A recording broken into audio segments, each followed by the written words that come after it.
C'est un procès qui laisse beaucoup de gens perplexes. Il n'est pas terminé, bien sûr, mais peu importe l'issue, certains parlent déjà d'un fiasco. Alors, pour y voir plus clair, j'en parle avec Nathalie Duhamel du regroupement québécois des centres d'aide et de lutte contre des agressions à caractère sexuel et Walid Hijazi, qui est avocat criminaliste. Bonsoir à vous deux. Bonsoir.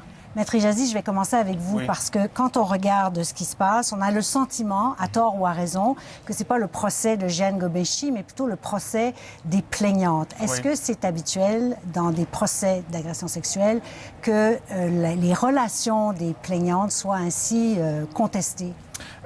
Cette cause-ci, comme la plupart des causes en matière d'agression sexuelle, une agression sexuelle, généralement, il n'y a pas de témoin de l'événement, de ce qui s'est passé. Alors, la seule preuve qui existe et qui peut être présentable à la cour est la parole de ceux et celles qui l'ont vécu. Alors, c'est la parole de l'un contre la parole de l'autre. Si jamais ils décident de prendre la boîte, comme on dit, de témoigner, là, il y aura un élément d'appréciation de sa crédibilité à lui. Mais pour le moment, c'est le fardeau de la poursuite. C'est eux qui doivent démontrer, hors de tout doute raisonnable, qu'il y a eu une agression sexuelle. Et leurs seules preuves sont les témoignages des plaignantes. Alors, au niveau de la défense, il est tout à fait normal que l'avocat de la défense, il a un devoir de loyauté, il a un devoir de compétence, il doit attaquer la fiabilité, la crédibilité de toute preuve à charge contre le client. Et quand la preuve repose sur la parole de quelqu'un qui n'est pas corroborée par d'autres preuves indépendantes qui viendraient confirmer son témoignage, il faut attaquer la crédibilité, aller chercher des invraisemblances, des incongruités. Et si on a de la preuve contradictoire, on est obligé de confronter le témoin avec une preuve qui vient contredire ce qu'elle a dit à la police ou dans son témoignage principal. Je vais venir à vous dans un instant, Mme Duhamel, mais quand même, ce qui est au cœur de ce procès, là, c'est le consentement. Alors, est-ce qu'il y a des choses auxquelles les présumées victimes peuvent consentir et d'autres pas? De quoi on parle exactement? En matière sexuelle, le droit insiste sur un consentement clair, sans ambiguïté, à toutes les étapes de la relation affective et sexuelle. Alors, ça peut commencer dans une atmosphère consensuelle, mais les choses, l'atmosphère change et l'un des protagonistes peut reculer. Alors, ce que la couronne, ultimement, s'il y a une accusation d'agression sexuelle, ce que le fardeau de la couronne est de démontrer, premièrement, qu'il y a eu un attouchement de nature sexuelle, pas nécessairement un viol, mais un geste de nature sexuelle sans le consentement de la plaignante, et démontrer l'intention coupable, c'est-à-dire que l'accusé savait que la plaignante ne consentait pas à l'acte en question. Madame Duhamel, si on sort un instant du contexte du procès Ghomeshi, vous travaillez avec des personnes victimes d'agressions sexuelles. Est-ce que vous avez vu des présumées victimes comme ça garder des relations ou entretenir des relations avec leur agresseur allégué? Parfois, la victime ne pense pas que le courriel ou que le contact après l'agression est pertinent pour sa cause. Alors, c'est pas nécessairement toujours un oubli, mais elle ne pense pas que c'est important de le révéler. Et le procureur de la Couronne doit poser ce genre de questions. Il a deux choses à faire. Il a à préparer le témoin pour qu'elle livre un témoignage juste et clair, avec les bonnes dates et relater les faits de manière claire. Et il doit aussi la préparer au contre-interrogatoire.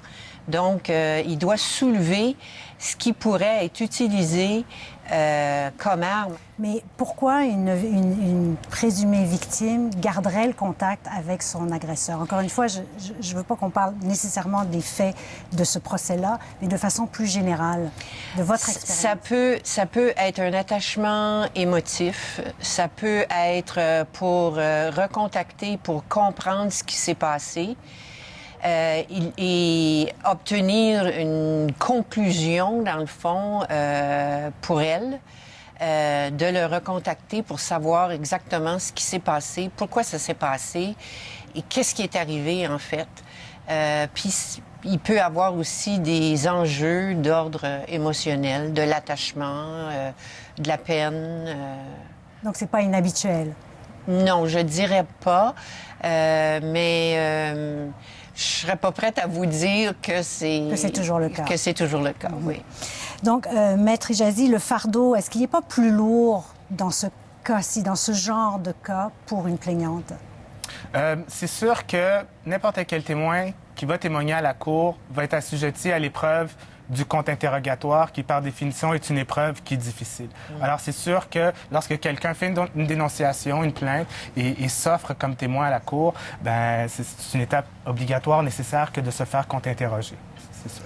Et quel impact, quel effet ça pourrait avoir, selon vous, Madame Duhamel, sur d'autres femmes qui auraient envie de porter plainte? Bien, c'est sûr que la médiatisation de ce procès peut avoir un gros impact. Les femmes craignent d'aller porter plainte. Elles craignent l'étape de déposer plainte à la police. Ensuite, si la plainte est retenue, elles doivent rencontrer le procureur de la Couronne et ensuite passer à procès. Et à l'intérieur du procès, c'est le défi, dans le fond, du contre-interrogatoire qui crée beaucoup d'anxiété chez les femmes. Et la médiatisation de cette cause pourrait peut-être en refroidir davantage. Vous savez, en ce moment, il y a quelque chose autour de 5 à 10 de femmes qui portent plainte à la police. Alors, ça pourrait avoir un effet négatif. Mais il y a pourtant eu des lois. On a essayé de mieux protéger la vie privée de femmes victimes d'agressions sexuelles. Alors, est-ce qu'il faudrait faire plus? Est-ce que, quand vous voyez ce qui se passe maintenant au procès Ghomeshi? Effectivement, il y a des règles qui sont venues, le droit s'est raffiné, hein, s'est ajusté aux causes d'agression sexuelle. L'historique sexuel d'une plaignante n'est pas pertinent lorsque vient le temps de témoigner sur une agression sexuelle à une date fixe. Alors, c'est pas parce que quelqu'un aurait eu des mœurs légères qu'elle a consenti à se faire agresser.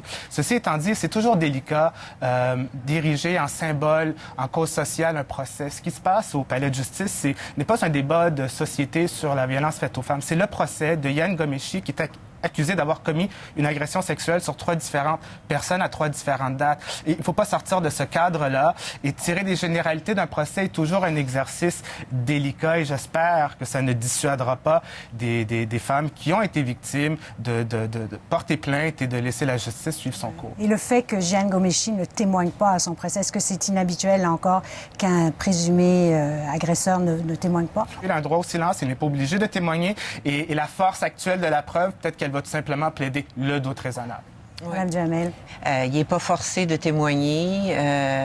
Ce qu'on voit dans ce procès-là, c'est souvent le traitement qui est fait aux plaignantes en agression sexuelle. C'est toujours une étape difficile à passer. Nous, dans les CALACS, on cherche à les accompagner tout le long du processus, les encourager à porter plainte parce qu'il s'agit quand même d'un crime. Mais il y a peu de femmes qui portent plainte. Vous n'êtes pas l'acteur principal là-dedans? Non, on n'est pas l'acteur principal. Merci beaucoup à vous deux de cet éclairage. Merci. Merci.